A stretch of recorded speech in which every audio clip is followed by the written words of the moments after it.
Excellency Ferdinand Marcos, President of the Republic of the Philippines, and I request protocol to escort His Excellency.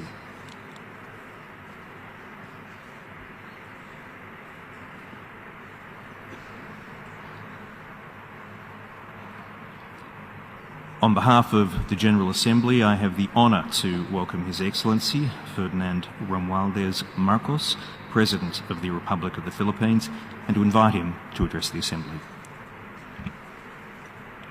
Mr. President, Excellencies, I am Ferdinand Marcos, and I am the President of the Republic of the Philippines. I stand today on behalf of 110 million Filipinos. At this time of crisis and opportunity, I bring with me the spirit of their enduring commitment to the ideals of our United Nations. This commitment is reflected in our solid contributions to the cause of peace and of justice.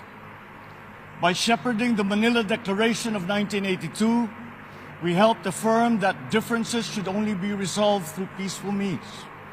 By reinforcing the predictability and stability of international law, particularly the 1982 United Nations Convention on the Law of the Sea, we provided an example of how states should resolve their differences through reason and through right.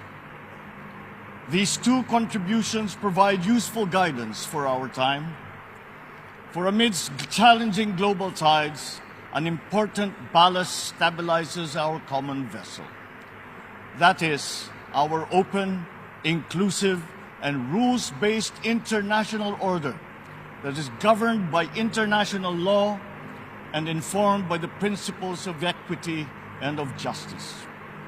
As I have underscored, the Philippines shall continue to be a friend to all and an enemy of none. This world order traces its roots to 77 years ago. Your first Asian predecessor, Mr. President, General Carlos P. Romulo, called on our leaders then to make this floor our last battlefield, to determine in this hall whether humanity is to survive or be wiped out in another Holocaust. Our peoples chose survival. They chose cooperation. They chose peace. And by doing so, they made history. Today, history once again calls to us to make these choices. We are confronted by tectonic shifts that will inform the ebb and flow of this coming century. Of these, I see four challenges to the continued survival of our global community. First is climate change. The time for talk about if and when has long since passed. It is here. It is now. Climate change is the greatest threat affecting our nations and our peoples. There is no other problem so global in nature that it requires a united effort, one led by the United Nations. The effects of climate change are uneven and reflect an historical injustice. Those who are least responsible suffer the most. This injustice must be corrected, and those who need to do more must act now. We accept our share of responsibility and will continue to do our part to avert this collective disaster. We call on the industrialized countries to immediately fulfill their obligations under the United Nations Framework Convention on Climate Change and the Paris Agreement to cut their greenhouse gas emissions, provide climate financing, and technology transfer for adaptation for the most vulnerable and developing countries, to lead by example.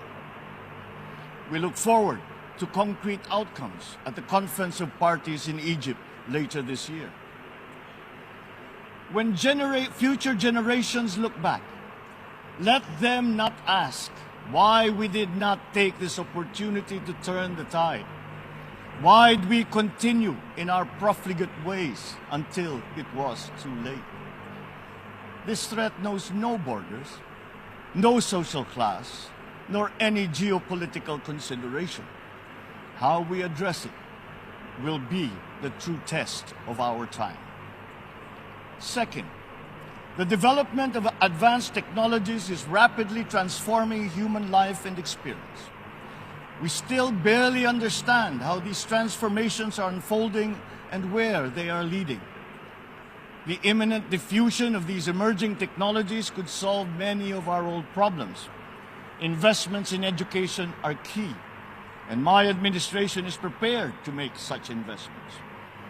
The Philippines notes with appreciation the Transforming Education Summit held earlier this week, at which these subjects were taken up. There is perhaps no greater renewable resource than the creativity and innovation of our young. We understand the value of harnessing our people's talents by creating a robust and creative economy. We will continue to work with partners in promoting this at the international level. Finally, science. Knowledge and discovery remain the keys to unlock the potential of our dynamic future. Encouraging our young people's curiosity, honing their skills, and protecting their intellectual properties are important investments. Humankind is pushing back its horizons, both in the digital world and out in our physical universe.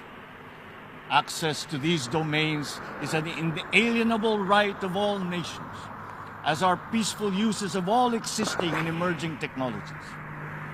The Philippines is preparing for the future by laying the governance framework that will allow us to harness the power of renewable energy, develop the capacity to utilize the life sciences, such as medicine and virology, pursue digital solutions towards a more modern economy, and expand our presence in outer space. But we also need to update the global structures that facilitate international cooperation on the peaceful uses of nuclear energy, biology, chemistry, to name but a few. At the same time, we need new structures to govern rapid advances in other areas. We need to start by defining the norms of risk behavior in cyberspace and outer space, and forming legal rules that will prevent the weaponization of artificial intelligence. The diffusion of cutting-edge technology across the economy is promising, but they could come at a cost. Our development agenda must consider the possible displacement of human labor as a result of advances in automation. We must prepare our economic structures for this. We should start building the necessary supports for those sectors affected. Mr. President, the transcendent challenges of our time are as consequential as those that faced us 77 years ago when we founded this august body. We are indeed at a watershed moment, one that requires a refounding of these, our United Nations. Mr. President, Your Excellencies, the world is ready for transformation. It is up to us as leaders of our nations to move and shape that transformation. The future beckons, and we can embark upon that journey as single nations or as a world in harmony. I say, let the challenges of one people be the challenges for all nations. And in that way, the success of one will be a success for us all. The peoples of the world look to their leaders, to us, to make into reality these aspirations for our future. We must not fail them. And if we stand together, we will not fail them. If we stand together, we can only succeed. Let us dream. Let us work for those successes for all our nations united. Thank you and good day. On behalf of the Assembly, I wish to thank the President of the Republic of the Philippines for the statement just made, and